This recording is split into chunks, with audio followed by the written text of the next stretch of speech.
Hi everyone, how are you all? I hope all of you are doing good. I just wanted to make a small video because I want to thank আমার শরীরটা ভালো নেই, but still একটু ছোট করে বলতে চাই আমার হাজবেন্ডের শো, কিন্তু that I don't know that my husband can say, but anyway the point is that এত বছর পরেও তোমরা আমাকে অবশেষে ভেঙে যাচ্ছে ওপার বাংলার জনপ্রিয় অভিনেত্রী অনামিকার সংসার। টলিপাড়ায় আবারও বিবাহ বিচ্ছেদের খবর। ভাঙনের মুখে ওপার বাংলার জনপ্রিয় অভিনেত্রী অনামিকা চক্রবর্তীর সংসার। মাত্র 3 বছরেই ভেঙে যাচ্ছে এই অভিনেত্রীর সাজানো সংসার। গত কয়েকদিন ধরে সিনেপাড়ায় কান পাতলে শোনা যাচ্ছে এমনই গুঞ্জন। দীর্ঘদিনের প্রেমকে পরিণতি দিয়ে অভিনেতা উদয় প্রতাপ সিং এর সাথে 7 পাকে বাধা পড়েছিলেন অনামিকা, কিন্তু বিয়ের মাত্র 3 বছরের মাথায় ভেঙে গেল তাদের সংসার। স্টুডিও পাড়ার অন্দরের খবর, অনামিকা ও উদয়ের সম্পর্কের মাঝে নাকি তৃতীয় কোনো ব্যক্তির আগমন ঘটেছে।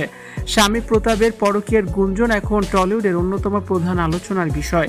সূত্র বলছে, এই পরকীয়া এবং পারিবারিক কলহের জেরে সংসার সামলাতে রীতিমতো হিমশিম খাচ্ছেন অভিনেত্রী। সবচেয়ে চমকপ্রদ তথ্য হলো, ক্যারিয়ারের তুঙ্গে থাকা অবস্থায় অনামিকা নাকি তার সংসারের টানে এবং স্বামীর ইচ্ছায় মিডিয়া জগৎ থেকে নিজেকে গুটিয়ে নিয়েছিলেন। যে ভালোবাসার জন্য তিনি গ্ল্যামার দুনিয়া, লাইট, ক্যামেরা, অ্যাকশনের আলো থেকে দূরে সরে দাঁড়ালেন, আজ সেই স্বামীর বিরুদ্ধে উঠেছে তাকে একা ফেলে যাওয়ার অভিযোগ।